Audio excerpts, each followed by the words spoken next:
loves. Welcome back to Classy and Sassy. I'm your host, Erica Regina, and today's episode is a little mix of guilty pleasure TV, relationship truths, and some mindset motivation to help you reset. Here's what we're going to be diving into. A little early drama and first impressions from Bachelor in Paradise 2025. You know, the real talk on what it's like to travel with your partner. Plus, we're going to shift gears into life reinvention, how to know when it's time to pivot. And I'll wrap with a quick reading reset to help you catch up on those book goals we all swore we'd stay on top of. So grab your coffee, your wine, or heck, maybe even your popcorn if you're here for the paradise drama, and let's get into it. Okay, let's start with Paradise, because you know they waste no time giving us something to talk about. I finally decided to jump into this one, and I'm still not caught up with this week's episode. This season already feels like producers threw together the most chaotic cast possible. We've got the here for the right reasons people, and the definitely here to get more followers people. And of course, we have the people who clearly got on the plane just to come stir up some drama. My early impressions? I actually love the idea of having a bunch of people from the golden seasons added to the cast this time around. But what I don't like is how many jokes seem to be made at their expense. We get it. The group is older. But did you bring them here to help them find love, or did you bring them here to make fun of them here and there? Hopefully, it's not the latter. Some of this cast I have seen here and there on other things, other shows, or on social media, like, say, Dale, who was on Bachelorette, and of course, for a little while there, he dated my girl Gailey, who does interior design. Others I've never seen before this show, like Bailey. And honestly, shows like this sometimes make you really like certain people a lot, while really changing your opinion completely on others after seeing how they really act. I swear you can already tell who's going to couple up with anyone just so they can stay, and who's going to be crying by day 2 and swearing they're in love. Can we talk about this whole drama with Brian? I really didn't even like him or the way he was acting initially. But then he really changed my mind when he was the only one to be honest with Bailey. Now, spoiler here if you have not watched, but Bailey is really into her match, who seems not that into her. As a matter of fact, he gave her a rose, then immediately started expressing to anyone who would listen how much he regretted that decision and wished he had given it to Susie instead. He even went so far as getting a producer to let him use their phone to call Susie so he could try to get her to come back, which, thankfully, she refused. Now, everyone knew this happened because he's talked about it. Everyone he's talked to has talked to others. So everyone knew this happened except poor Bailey. Brian was the only one to just be honest and let her know. Somehow, the men are all upset with him for breaking some bro code, which I guess should not surprise me. What does surprise me were how many women were also upset with him for being honest. Why?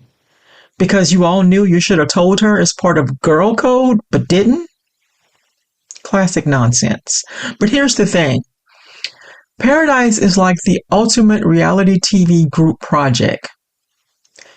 People pair off, alliances form, and then one person decides they want to explore their options, and all hell breaks loose.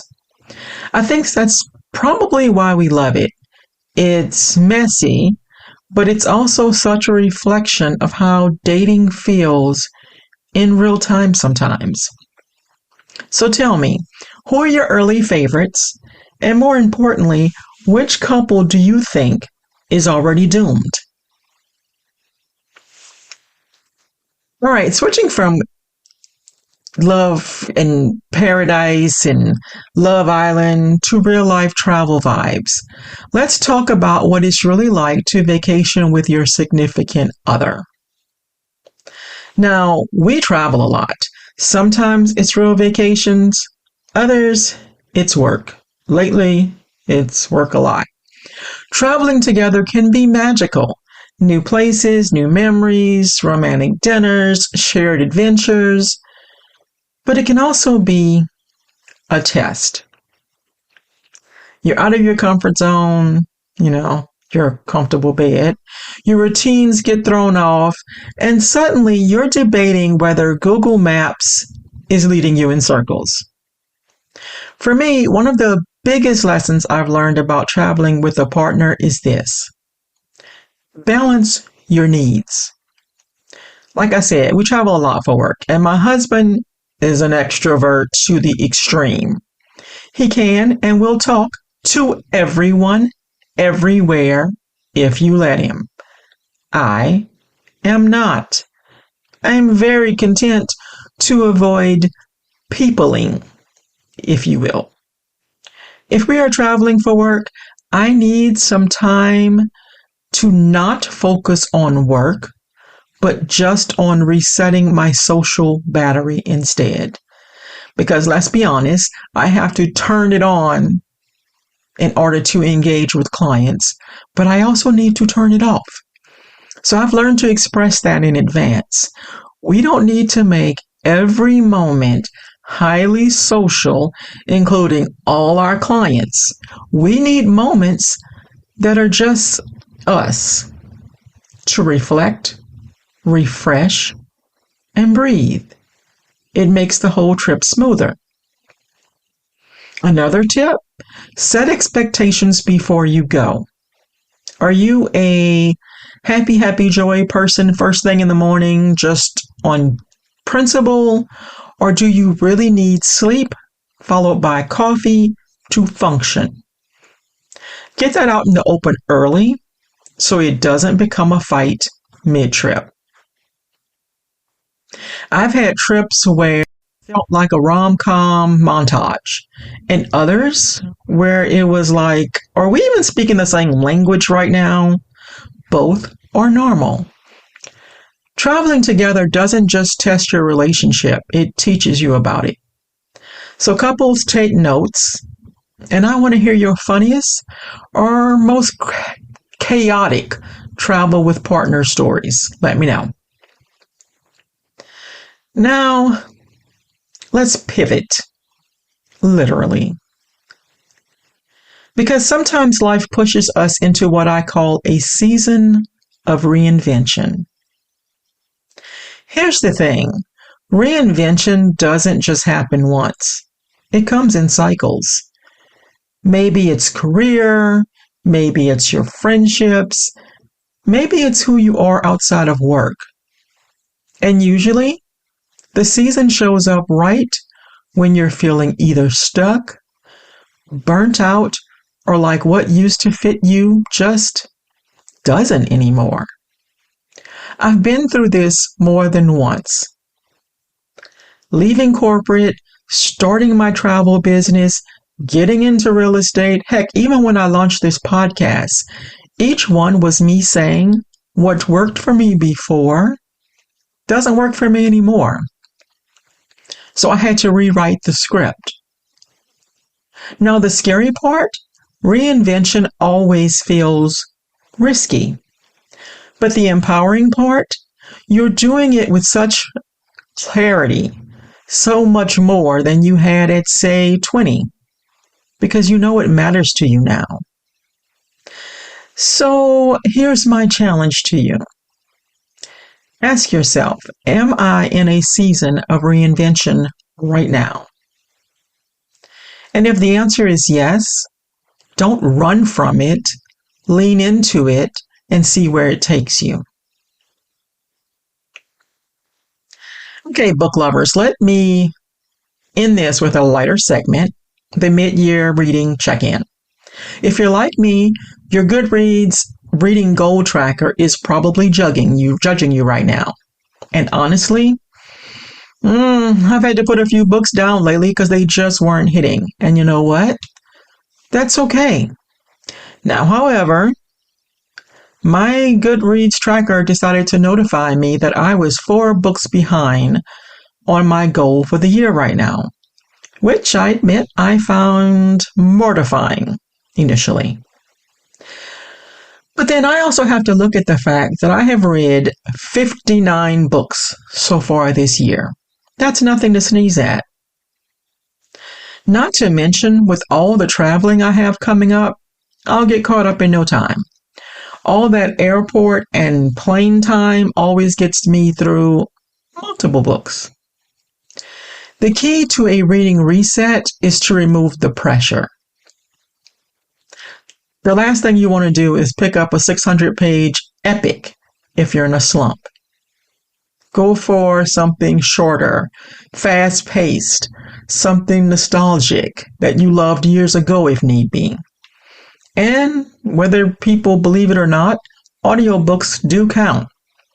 Now for me, I don't know why I can't do audiobooks for fiction. I can only do it on self-help or business. I don't know why my mind wanders off if it's fiction, and then I have to go back and repeat because I don't know what it said for like the past 20, 30 minutes. My mind was on something else. But sometimes letting someone else read to you is the easiest way to get back in. For me, thrillers usually pull me out of a slump. But I've also learned that shifting genres, say grabbing a self-help book when you're not a self-help reader, or even a romance book, if that's not your usual thing, can reset your brain when you're burned out on too many of your usual. For me, that would be mysteries or thrillers. So if you're falling off your reading goal, don't force it. Pick one fun, quick win book this week and let me know what's on your nightstand because I'm always looking for good recommendations despite the fact that my TBR is very, very long. But we're not talking about that right now. Okay. And that's today's Classy and Sassy. We unpacked paradise drama, traveling with your boo without losing your mind, embracing reinvention seasons, and giving ourselves permission to reset our reading goals. If you've loved today's episode, please, by all means, rate and review the show because it helps. And don't forget to follow me on TikTok or Insta for extra content and behind-the-scenes info. And as always, you can always check me out on my website for more. Until now, stay sassy, stay classy, and don't be afraid to pivot when life calls for it.